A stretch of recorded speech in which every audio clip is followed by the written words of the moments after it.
Abra sua Bíblia comigo aí em Mateus capítulo 14. Nós vamos ler 4 versículos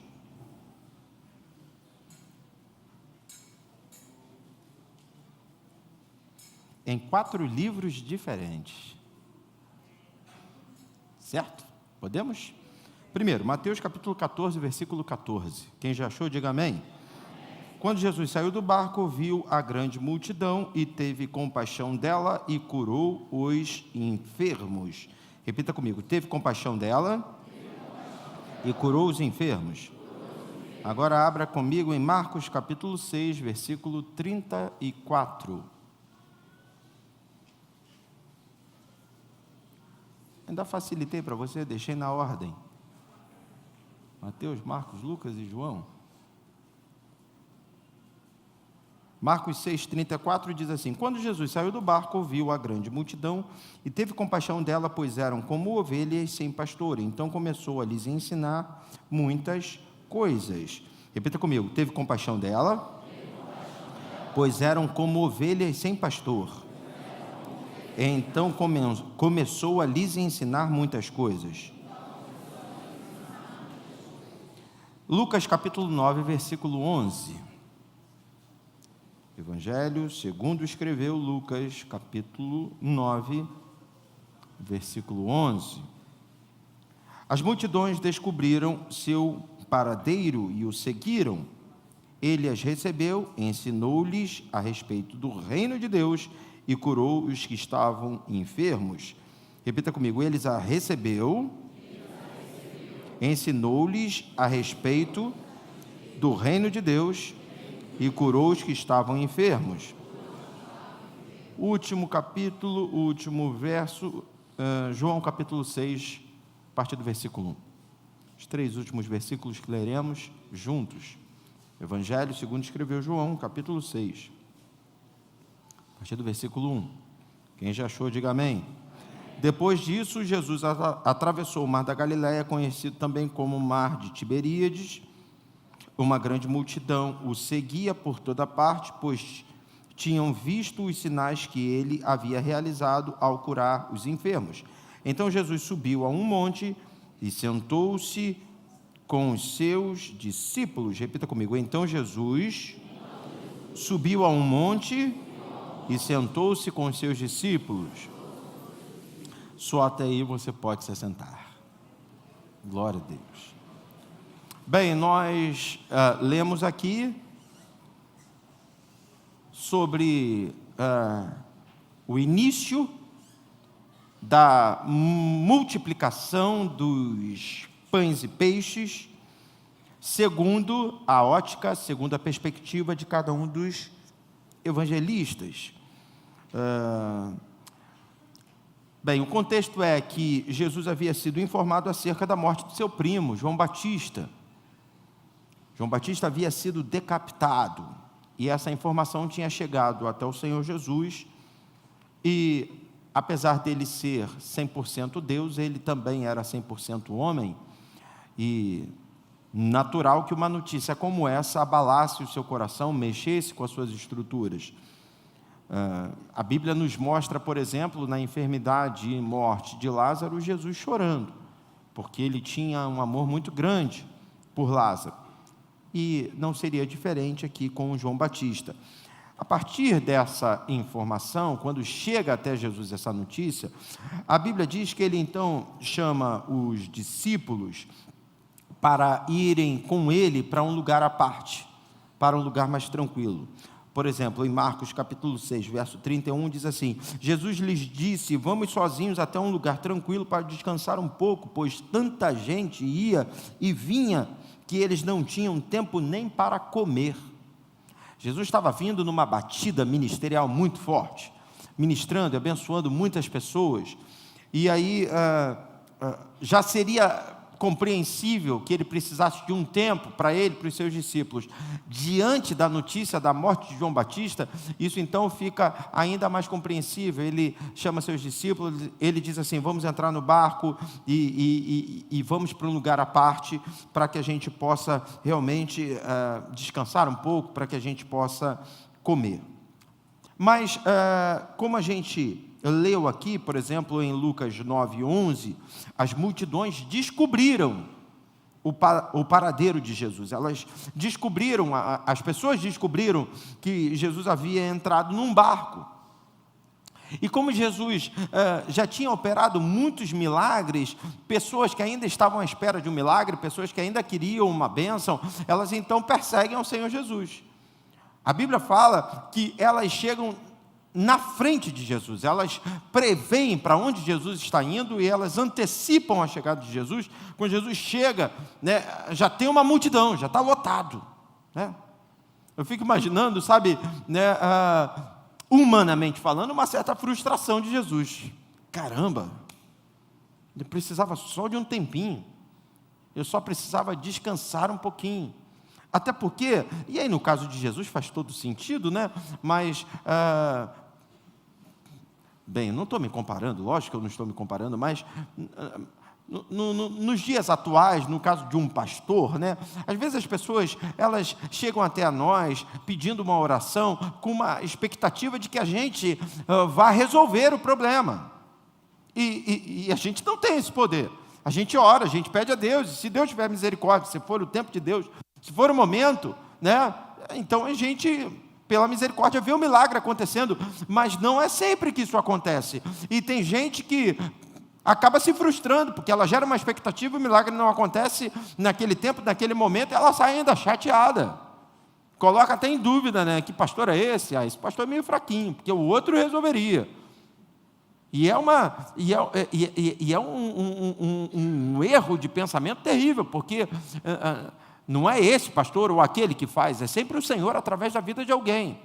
No caso de Jesus era compreensível, estamos falando de Jesus, estamos falando, né, do Filho de Deus, ele tinha todo o poder no céu e na terra, mas como ele estava aqui para dar exemplo, e como ele também era 100% um homem, a gente vê que em alguns momentos pessoas vão até ele, a própria mãe de Jesus, né, nas bodas de Caná da Galileia, buscando uma solução para um problema, e Jesus diz, não chegou a hora, né? Nem todo o pedido foi atendido, né? Alguns fariseus, saduceus foram até Jesus pedindo sinais, porque queriam conveniência, né? Porque queriam espetáculo, não foram atendidos. Então, eu imagino, sabe, que algumas pessoas perceberam que Jesus estava querendo descansar, mas ainda assim foram com esse pensamento, que é um pensamento que a gente percebe nos dias atuais. Não, ele vai ter que resolver, né? Mais uma vez, não querendo me comparar, mas é como alguém dizendo assim, não, o pastor vai ter que resolver. Deus não é obrigado a fazer nada, né? E no meu caso, então, eu não consigo, não sou eu que faço. Quem faz é o Senhor. E nem sempre Deus vai me usar, né? Nem sempre vai ser da vontade de Deus que eu seja usado naquele exato momento. Quantos estão entendendo até aqui? Digam amém. Então, eu imagino, sabe, uma certa frustração. Mas o texto deixa claro, em Mateus capítulo 14, em Marcos capítulo 6 em Lucas, o texto é claro. O Senhor vê a multidão e se compadece da multidão. O Senhor vê a multidão e tem compaixão da multidão. Você já parou para agradecer a Ele por essa compaixão? Porque, de fato, ele não é obrigado, ele podia muito bem dizer, agora não. Agora eu não vou orar por ninguém. Agora eu não vou abençoar ninguém, a igreja está fechada. Não, o pastor está descansando.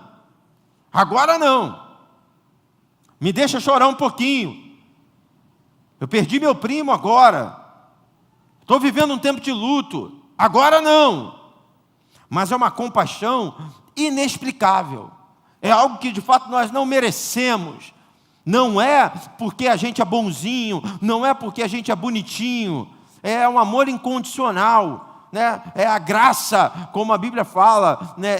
Como a Bíblia deixa claro, favor que nós não merecemos. Estamos aqui com expectativas e se você vai receber ou não, está na mão de Deus. Mas saiba, se você receber, não vai ser porque você merece, mas você vai receber porque Ele te ama. Compaixão. Sabe, agradecer a Deus por essa misericórdia. Tem gente que, confunde as coisas e coloca Jesus numa parede, diz: eu determino o que vai acontecer, achando que Deus é o nosso empregado. Tem gente que confunde a ideia de ser cheio do Espírito Santo, não para ser usado pelo Espírito Santo, mas para usar o Espírito Santo. Ele quer ser cheio do Espírito Santo para mandar no Espírito Santo. Se eu colocar aqui, vai prosperar. Se eu colocar aqui, vai ser curado. Se eu colocar aqui, vai acontecer. Não, como que você tem o tempo, a hora, tudo a teu favor? Não, quem faz é o Senhor. Ser cheio do Espírito Santo não é mandar nele, mas ser cheio do Espírito Santo é diante de uma enfermidade orar e dizer: seja feita a tua vontade, Senhor. E aí, como eu sou cheio do Espírito Santo, ele fala comigo: não é a hora, espera um pouquinho. E até quando ele não fala, eu tenho paz no meu coração para entender que ele é soberano, que não adianta eu ficar, pressionando a ele. Então o texto aqui, ele deixa muito claro para nós que a cura para aqueles enfermos só veio por causa da compaixão. Jesus teve compaixão daquela multidão. E aí, você vai ver em Mateus capítulo 14, verso 14, que ele teve compaixão e curou os enfermos. Então, há uma motivação aqui. Que motivação é essa, pastor? As pessoas foram ali porque queriam ser curadas.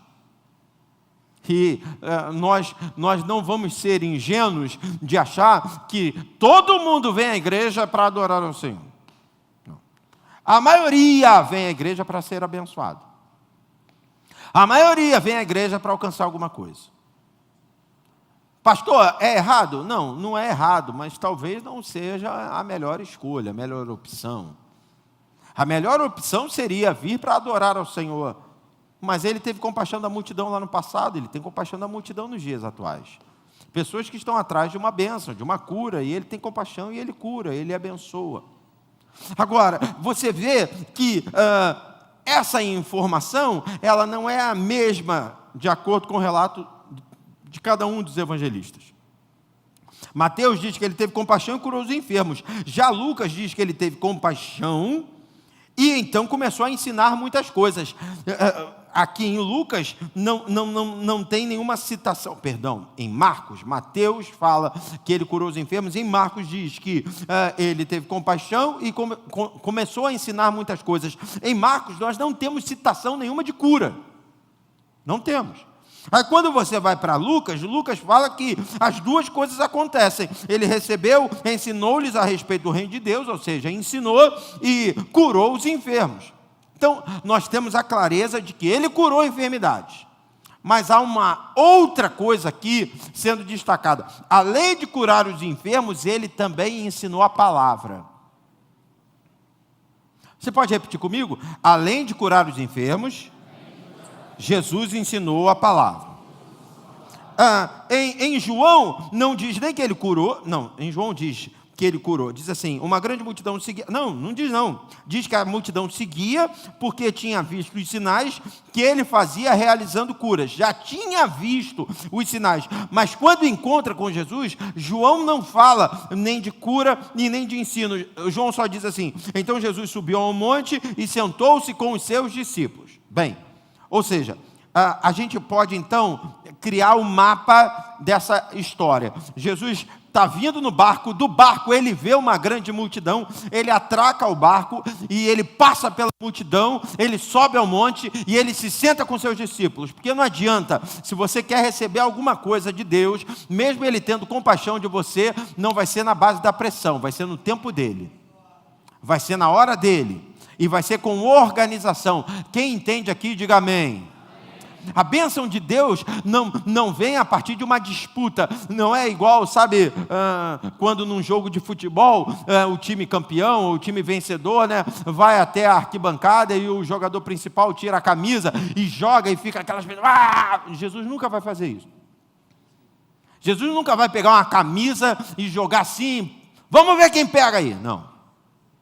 O texto diz que a gente montando o mapa a partir das 4 óticas, das 4 perspectivas, o barco para, Jesus vê a multidão, passa pela multidão, sobe ao monte, se senta com seus discípulos, tem compaixão da multidão, e aí então chama a multidão.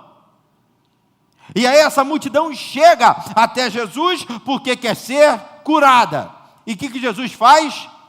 cura. Só que Jesus podia curar e mandar eles irem embora. Mas Jesus não faz isso. Jesus cura e depois ensina. E aí me alegra muito, porque a Bíblia diz que até o entardecer, até o final da tarde, a multidão ainda está ali. Sabe o que o Espírito Santo ministrou ao meu coração? É que ele está acendendo uma chama em cada pessoa que tem visitado a igreja, uma chama que não era tão acendida assim em outras situações ou em outros tempos, aqui mesmo. Principalmente falando de culto do renovo, principalmente falando de quinta-feira, antigamente de quarta, onde pessoas vinham em busca de uma bênção, pessoas vinham em busca de uma cura, e faziam uma campanha de 7 semanas, e aí durante aquelas 7 semanas você via aquelas pessoas aqui, mas de repente depois de alcançarem a bênção, você já não via mais, depois de receberem a bênção, mesmo antes de cumprirem as 7 semanas, já começavam a faltar. Infelizmente havia, uma rotatividade enorme de pessoas, mas o Espírito Santo ministrou ao meu coração, isso me alegrou demais. E eu queria que você glorificasse ao Senhor por isso. Só espero eu completar, mas eu queria que você adorasse ao Senhor, porque isso te alcança. Deus ministrou ao meu coração dizendo: eu estou acendendo no coração dessas pessoas uma chama de permanência. Elas estão vindo em busca de um paliativo, elas estão vindo em busca de uma resposta, de algo que vai solucionar um problema específico naquele momento, mas ao chegar nesse lugar, elas estão sendo envolvidas pela minha palavra, e uma chama de permanência está sendo acesa no coração dessas pessoas. Levanta a sua mão e em nome de Jesus receba. Você pode ter chegado aqui em busca só de uma bênção, de um milagre, mas Deus está te abraçando e Ele tem um plano para a tua vida. E eu pela fé vejo pastores, missionários, profetas, homens de Deus, mulheres de Deus sendo levantadas, porque Deus está estabelecendo raiz. Raiz! Oh! Aleluia! Olha para o teu irmão e diga para ele assim: você pode ter chegado aqui por um motivo. Diga para ele: mas Deus tem um plano para a tua vida.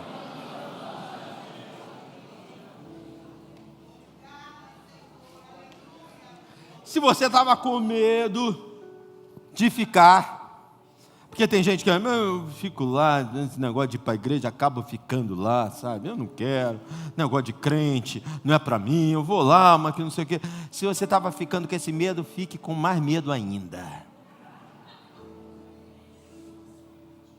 Porque sede, fome,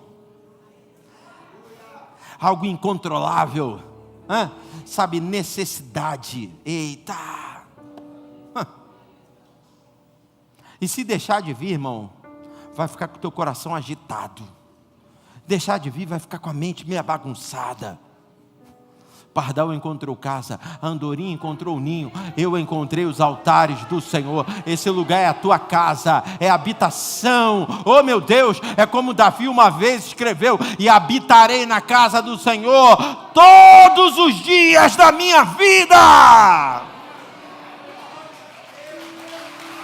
Oh meu Deus, aleluia!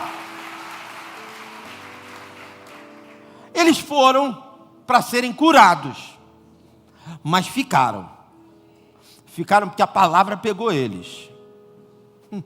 Foram para ser abençoados, mas ficaram. Irmãos, tem gente que veio aqui, eita, olha que eu aponto, hein? Tem gente que veio aqui porque está gostando de uma pessoa. Nem queria vir, mas ela veio. Já entreguei até que é homem.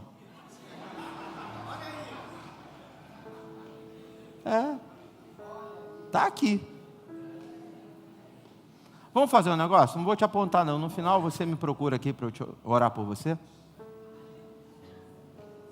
Tu vê aqui, tu está gostando da menina. Vem que eu vou orar por você. Pode até ser que Deus te dê ela. Só que você vê aqui pensando uma coisa, mas Deus está pensando outra. Tinha uma vontade no teu coração, no coração de Deus tem um plano, tem um projeto. Não vai embora sem orar não, hein? Final do culto você me procura de pastor, sou eu mesmo. Tem problema não, que eu vou orar por você. Deus vai abençoar a tua vida sentimental. Deus vai fazer você constituir família. Deus vai fazer você ser alegre, bem-aventurado. Aquele povo foi para ser curado, mas acabou ficando preso pela palavra. E aí passou 1 hora, 2 horas, 3 horas, 4 horas, não sei o quê, papapá. E aí entardeceu e o povo estava ali, amigo. Estava todo mundo ali. E aí, quando você vai juntando também as informações dos 4 evangelhos, os 3 evangelhos sinóticos, que são os 3 primeiros, Mateus, Marcos e Lucas, nos mostram que o povo ficou ali firme até o entardecer. E nos 3, os discípulos vão até Jesus para pedir, para mandar o povo embora. Imagina, a gente está aqui para ministrar. Aí o povo veio aqui para assistir um culto de 1h30, 2 horas. Só que a palavra pega e o povo não quer ir embora. Dá 9h30 ninguém vai embora, dá 10 horas ninguém vai embora, dá 10h30 ninguém vai embora, dá 11 horas ninguém vai embora. Sítio, né? Igual no sítio. Dá meia-noite ninguém vai embora. E aí, de repente, chega o Roberto aqui para mim e fala assim: pastor, manda esse povo embora, pastor. Manda esse povo embora porque está tarde, meia-noite, é perigoso sair daqui. Não, é melhor mandar embora. Só que, na verdade, a proposta dos discípulos para o povo ir embora não é porque os discípulos estavam preocupados com o povo, é porque os discípulos já não estavam aguentando mais. Imagina, não aguento mais tocar, pastor. Já deu meia-noite, já deu 1h da manhã, pastor. Eu estou cansado. E aí eles deram a desculpa de que era perigoso, disseram, eles precisam de algum lugar para poder encontrar, para eles descansarem. E aí eles deram a desculpa, não, eles estão com fome. Eles precisam comer alguma coisa. E aí o que Jesus diz para eles? Resolve isso, ué. Eles estão com fome? Então dê de comer a eles. Quer dizer, se o Roberto estava chateado porque estava tocando demais, agora vai ficar chateado porque ainda vai ter que ir lá na padaria comprar pão. Porque Jesus está dizendo, o culto não acaba. Você está achando que vai acabar com o culto não acaba, o culto vai continuar. Eu até libero você para parar de tocar, desde que você vá lá comprar pão. Aí, mas aonde a gente vai achar pão para essa multidão toda? Olha para o teu irmão e diga assim, dá teu jeito. Foi mais ou menos isso, irmão. Dá teu jeito. Agora, no Evangelho de João, depois você lê, nenhum discípulo vai até Jesus. Jesus é que chama especificamente Filipe. Então, nós temos em 3 evangelhos, os discípulos dizendo, Senhor, não é melhor despedir essa multidão não? Só que o mapa, juntando os 3, é que chega ao final da tarde, Jesus chama Filipe e diz assim, já deu meia-noite, vamos trazer para os dias atuais, né? Quinta-feira, culto do renovo, deu meia-noite, ninguém quer ir embora. Aí, não é o Roberto que vem dizendo assim, pastor, manda o povo embora, sou eu que chego, Roberto, vem aqui. Aí o Roberto vem, pois não, pastor, é o seguinte, vê um negócio para esse povo comer, porque o culto vai continuar. Porque independente de qualquer coisa, para Jesus o culto continua, irmão. Independente, para Jesus, daqui você não sai. Para Jesus, você veio para ficar. Você pode falar isso para 2 pessoas? 3. Fala assim, você veio para ficar, irmão.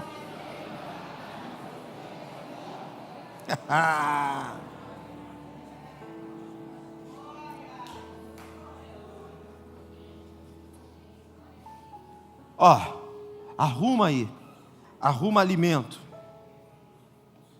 Dá o jeito de vocês. Porque eles dizem, o Filipe responde dizendo assim: Senhor, mas a gente não tem dinheiro. E o que a gente vai fazer? Procura no meio do povo o que tem. E aí a gente chega na história dos 5 pães e 2 peixinhos. E é óbvio que o que provoca a multiplicação, ou melhor, é óbvio que a multiplicação passa pela entrega dos 5 pães e 2 peixinhos. Então repita comigo: para viver a multiplicação tem que ter entrega. Aí uma outra coisa que a gente já conhece é que chega nas mãos do Senhor os 5 pães e 2 peixinhos, ele começa a partir, e na medida que ele vai partindo, vai multiplicando. Então, além da entrega, o compartilhar é segredo para a multiplicação. Eu preguei sobre isso no domingo passado, né? Na Santa Ceia, quando a Bíblia diz: fazer isso em memória de mim, o segredo não está no comer, mas está no partir do pão. Então nós temos aqui 2 segredos para a multiplicação: entrega e compartilhamento. Parecem que são coisas iguais, mas não são. Entrega você dá na mão do Senhor. Compartilhamento é aquilo que você tem e você compartilha com pessoas que estão à sua volta. Você divide, você parte, você está preocupado com quem está perto de você. Então é óbvio que aqui são 2 elementos fundamentais para que a multiplicação aconteça. Mas tem um terceiro elemento, e eu já quero terminar a mensagem falando sobre ele. Na verdade, ele está implícito aqui o tempo inteiro. Eu já falei sobre ele, mas eu só vou agora acender uma luzinha para você guardar aí no teu coração. Em nenhum dos 4 evangelhos aparece o povo reclamando de fome. Em nenhum dos 4 evangelhos aparece alguém dizendo: Senhor, está tarde, nós estamos com fome. 3 evangelhos nos mostram que os discípulos foram até Jesus preocupados com o povo e disseram: é melhor despedi-los para que eles comprem comida pelo caminho. João já diz que é Jesus que chama Filipe e diz: arrumem comida para eles. E aí o mapa seria Jesus chamando Filipe, dizendo: Filipe, arrume comida. Aí Filipe diz: nós não temos dinheiro. Aí Jesus diz: dá teu jeito. Aí então Filipe fala com os discípulos. Aí os discípulos vão até Jesus e dizem assim: não é melhor liberar a multidão? Porque eles compram pelo caminho. E aí Jesus diz: não, procurem no meio do povo alguém que tenha. Aí então chega até as mãos do Senhor os 5 pães e 2 peixinhos. Ou seja, a gente juntou os 4 evangelhos numa mesma ótica. Porque para você entender a história, você tem que pegar a informação que cada um apresenta para você. Então eu criei esse mapa. Mas independente do evangelho que a gente usa como base, em nenhum deles está escrito que o povo reclama de fome. E nem a motivação de Jesus em chamar Filipe e mandar Filipe comprar alguma coisa para a multidão tem a ver com algum pedido feito pela multidão. Ninguém reclama, ninguém pede comida. Por que Jesus faz? Compaixão, irmãos. Compaixão. Você veio em busca de cura, e aí Jesus teve compaixão e liberou a cura sobre a tua vida. E aí a palavra começou a ser ministrada, você entendeu e foi preso pela palavra, e aí então ficou, e aí foi passando a hora, e Jesus de novo tendo compaixão diz: eu preciso dar alguma coisa para eles comerem, porque senão eles vão ter um problema. Eles estão aqui tão ligados no culto, mas a hora está passando e já passou da hora de jantar. Compaixão. Aí eu disse que elemento para multiplicação foi aquele garoto que tinha 5 pães e 2 peixinhos e entregar. Elemento para multiplicação foi Jesus mostrar como é compartilhar. Mas eu disse que eu ia iluminar o terceiro elemento. E que terceiro elemento é esse? É a palavra. E pouco a gente fala na multiplicação sobre a palavra. Você sabe, pastor Anderson, ontem eu estava orando e meditando na palavra de Deus e Deus colocou no meu coração, eu não sei se eu vou transformar isso numa canção, se vocês quiserem buscar em Deus, né? Mas Deus colocou uma frase no meu coração: tributo à palavra.